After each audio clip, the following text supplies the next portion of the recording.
Today I want to talk about everything that I use paired with the Fractal FM9 to play live music and here in my studio. So let's not beat around the bush and let's get into it. The first thing we need to talk about is the Fractal FM9. This is the FM9 Turbo Mark II. I got this about a year and a half ago and I couldn't be happier with it. Before then, I actually had an Axe-Fx 2 XL Plus, which I had for about 7 or 8 years, which was fantastic.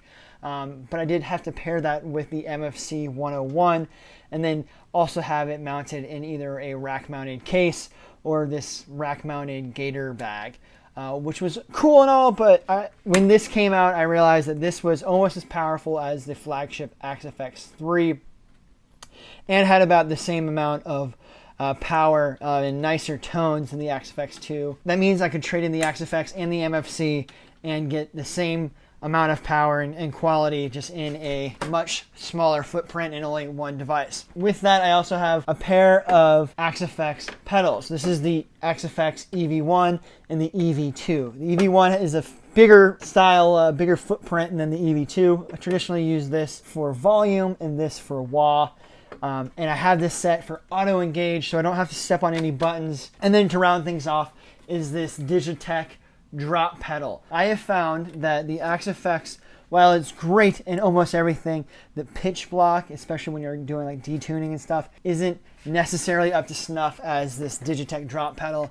I've done everything from C flat in the standard D, open D tunings with this thing. But it is a fantastic unit. I recommend it for anybody who's playing metal, country, rock, just anybody who wants a detuning operation very quickly. Go check out the Digitech drop pedal. Everything to connect the foot switches or the expression pedals, I use the HOSA TRS cables, and then to connect the Digitech drop, I have this blue George L solderless cable that I made myself. As far as power goes, I just have the standard power coming out the back and your daisy chain one spot for the Digitech.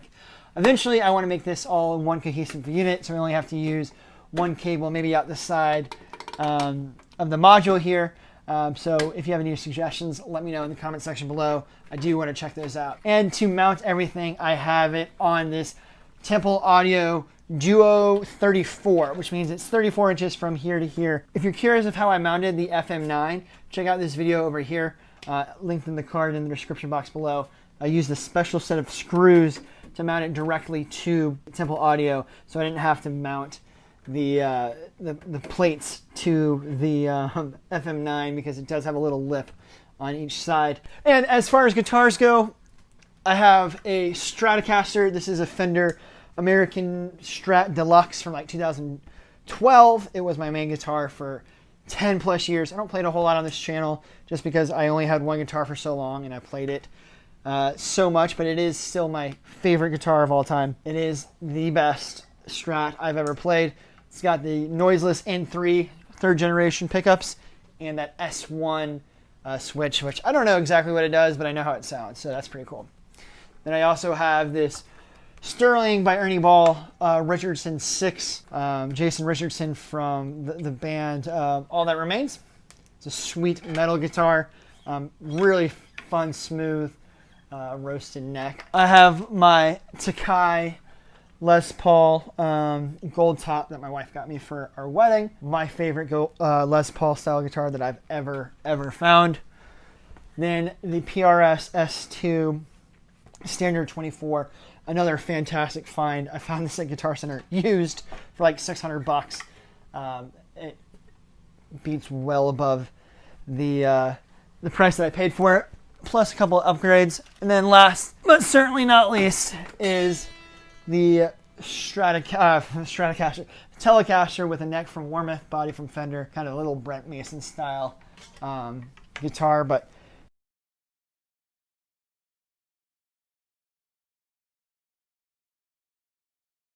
and then to monitor everything live, I use this Laney 212 FR. It is a powerhouse. It looks like a half stack. Well, it is a half stack, but it's a shorter version. It's two 12 speakers stacked on top of each other. It's got a sweet light. It literally is the greatest FR that I have found. I've tried the Power Stage and do your own personal cabinet. And that was okay, but to get the whole benefits of the Axe-Fx FM9, you really do need an FR. And I have found this to be the best one out there. Heck, if it's good enough for Guthrie Govan, it's good enough for me. And how I transfer my guitars to and from the gig, if I'm only rocking one guitar, which is usually just to practice, it's this PRS SE bag. It actually came with the S2. I'm not sure why they didn't give me a core actual PRS bag, but here it is, PRS SE gig bag. It's pretty standard. Fits one guitar. It's got a little pocket for cables and whatnot, and I spray painted my name on it. But if I'm going to a gig, like I mentioned, I really like to have multiple guitars, preferably 2 guitars. So this is the Mono Duo electric guitar case. I like it because one supports the neck and you can strap it in, and it fits 2 electric guitars. So this thing is pretty sweet. Again, front pouch as well, and shoulder straps if you want it. And to carry it all the pedal board together, it comes with this Temple Audio case as well. It's a fairly big case, but it also has this little zipper pouch there too. Store any cables you might need. So getting the pedal board to and from the gig is not so bad. So with the pedal board in one hand and my guitar case in the other hand, I then have this strapped to my back. This is a D'Addario Musician's Gig backpack. I'm not exactly sure what it's called, but what I really like is this bottom pocket. It's pretty well thought out. All your cables you will ever need, whether it's power cables, XLR cables, guitar instrument cables, all your cable needs, all sorted right there. And then you have these 2 dual pockets right here. The bigger one, it's got microphones. If you've ever played at a bar or something like that, you know these mics can be really grody. So I like to bring my own, just your basic Shure SM58. USB cord, if I want to make some changes on the fly with the FM9 and I have my laptop. I usually do this in practice and whatnot, but if I want to make some changes, just plug in my computer and plug in the FM9. That way I don't have to go through a bunch of menus. And as I'm waving this around, screwdriver with different tips for different use cases, guitar picks, that's all in that drawer. And then in this pocket, it's the string pocket. And then the screwdriver tip. All strings and screwdrivers in there. And then it's got this pocket up here. It's got a lot of pockets. Has 3 little dividers here, 4 little dividers. First one's got my DI box and a reamp box. I don't necessarily need the reamp on the go, but it's a good place to have it. So it's with the DI box. And then here I have a bunch of other cables, whether it's patch cables or TRS cables, in case any of those break down. And then a iPad stand that clips onto a music stand in case I want to have chord charts or lyrics. So this backpack's really well thought out. There's a side pocket right here. I don't think anything's in there. Nope. And then you got these little buckles as well. And the cool thing about this is if you have a microphone stand or a tripod if you're into the content creation, or something like this guitar stand, Amazon Basics, super cheap. You just go like that, strap it on, cinch it down. Maybe you want to do it the other way around, so that side's up top. And then that's an easy carry, one less thing that you have to carry in separately. You just have it right there on the bag. And then if you are bringing laptops or tablets, iPads, it does have a sweet, super awesome case padded section for that as well. So that is the D'Addario Musician's Backpack. I don't know what it's officially called, but I think it's pretty freaking sweet. And then depending on the gig and how I'm feeling, to connect my guitar, I'll either use some of those patch cables, those instrument cables, or I'll use this X-Vibe U2 receiver. This is the receiver end, and then this goes to the Digitech drop pedal, and then I have a transmission end as well that goes on the guitars. These rock. I've never had any real problems with them unless I forget to charge them, but these are pretty solid. I haven't really had any experience with interference from like cell phones and stuff, but I really like these. And speaking of sound, can't forget sound. These are the Shure SE525 in-ear monitors, and they are one of the best things I've ever purchased in my entire life. I have never had my mix sound so clear than with these bad boys. I do want to eventually get in-ear monitors, in-ear molds for my in-ear monitors. These are just the standard ones right now. But when I get these things dialed in at a gig, it's just pure heaven. I can hear everybody perfectly. I can hear myself perfectly. It just makes a world of difference and makes the show that much more enjoyable to play. And speaking of wireless transmissions, I want to talk about today's sponsor, X5. Now, X5 didn't send over this YouTube receiver. I've actually bought this a couple of years ago and been rocking it forever. But they did recently send over this U45 in-ear monitoring wireless transmission set.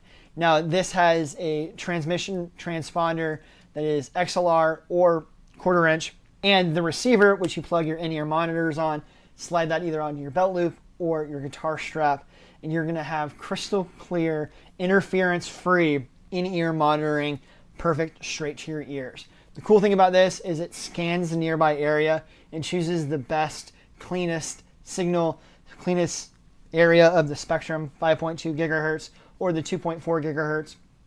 I absolutely love these things. I haven't personally tested the range yet, but on the biggest stages that I've played, which is like the 930 Club, it's well suited for this thing. I've never had my in-ear monitoring mix sound so clear and be interference free. So thank you, X5, for sending over the U45. If you're interested, check out more down in the description box below. And thank you, X5, for sponsoring this video. Now, let's talk about what I use in the studio, in this room, what gear I use to make these videos, what gears I use to make my own personal music here in this room, and then what I use to practice at home. So let's get into that. So with the audio monitoring out of the way, let's talk about interfaces. I currently use the Universal Audio Volt 475. Now, what I like about this is it has two separate outputs, so I can use two different sets of speakers. In my case, I'm using the KRK Rocket 5s. These are fairly old. I want to say they came out around 2012, 2013 is when I picked them up. They sound great. It's what I've been used to listening on for the past 12 years. I know there's a lot better options out there, and I plan on upgrading eventually. But the reason why I got the Volt is because it has those two different outputs, so I can run the KRKs through one, and then when I upgrade to another set, I can have a different set of monitors, and then maybe will let me hear a different transparency or a different take on the exact same track, so I can hear any weaknesses or differences. One of the things that I love about the Volt 475, it has the 75 compressor, which is kind of like a Neumann 1975 compression. Let me know if I got that wrong in the comments below. And it also has a vintage mode, which makes it sound a little bit more mellow, a little bit more vintage, if you will. It's great for recording audio. You got this, obviously, microphone right here. So I got two microphones, the Shure SM7B, which is great for podcasting, great for voiceovers, and then the Rode NT1 or NT1A, I can't remember which one this is, which is great for recording, ambient sounds, singing, with a pop filter and doing it in the closet. So really cool here. I'm a big fan of it. It sounds great. Let me know. Do you think this sounds good or not? Traditionally, when I'm recording videos, I will use this Tentacle Sync, which has like 32-bit float lavalier microphone. But today I'm going to switch it up a little bit. Try something else. Try something that I'm actually talking about in the video about making music with the FM9. And you're probably thinking, why are we talking about microphones if we're talking about the FM9? Well, microphones for not only recording videos like this, but also recording tracks, singing over tracks. And what I like to do when I'm like creating a solo and I don't have it already built out in my mind, I will listen to the track with the microphone recording and then kind of like sing ideas over the solo part. So if like a solo part's going to be like, bow, bow, bow, bow, bow, bow, wap, bow, bow, bow, bow, banana, wap, bow, wow, wow. And if I like it, I'll go in through the guitars and I'll try to recreate that on the guitar. So I'll use my voice as kind of a way to lay down the tracks and some ideas, and then use the guitar with the FM9 to go back through it later and record solos. And speaking of the FM9, when I'm recording, I go directly into my computer via the USB. I found that is the best way to record with the Fractal stuff. What's great about the FM9 is that you can record both the DI tracks and the wet tracks at the same time. So if you ever want to go back and change and tweak some of your sounds, you can do that fairly simple by just rerouting the direct signal back into the FM9 and then back into your DAW. No need to re-record, especially if you have like a perfect take. So no worries there at all. As far as computer goes, I'm still running a 2018, 2019 Mac Mini. I upgraded the RAM. It's amazing. It's does everything that I want, from recording these videos to making music, and everything and anything in between. And then I'm using this Gigabyte 32-inch ultra-wide monitor. You guys probably don't really care much about this as we're talking about the FM9, but I'm just mentioning it for, the sake of completion when it comes to my desk setup. And then as far as like other things, I have a mini keyboard, a mini drum pad, that kind of stuff. And next up is the Vidimi USB media player. I forgot exactly what this is called, but essentially it is a 5-button USB control center for media. So you have a play, back, forward, a loop, and a speed button that can control things like, if you have TrueFire, you can control your lessons with this. I use this a lot with my FM9 on YouTube videos, especially guitar lessons, or if I'm listening to a track that I'm trying to learn the solo. Currently, it is Under a Glass Moon by Dream Theater. What I'll do is I'll loop a certain section, and then I'll hit play with my foot, which is the great thing is you can just do this all with your foot while you're playing, and then practice that looped section. You can also change the speed here as well. Check this thing out. I think this is a practice tool that every guitar player needs at home, especially if you're playing along with the computer, because it will make your life so much easier than having to use your mouse and dragging back every time that you want to replay or repractice a session. So that is my live and home studio setups that I use with the Fractal FM9. Like I said, it is the best amp modeler out there. It has the best of both worlds. It has a lot of sounds and almost the same amount of power as the FX3, the flagship model, but it also has the portability of being able to take it on the road and on stages, not having to worry about rack mounted gear. Hope you enjoyed this video. Thank you, X-Vibe, for sending me over the U45. It is amazing. I'm going to be using it daily. If you want more effects, check out this video over here. It's the latest video I have on the Fractal stuff. And then check out this video over here. It's what YouTube thinks you will enjoy the most. I'll see you in the next video, and until then, let the music play.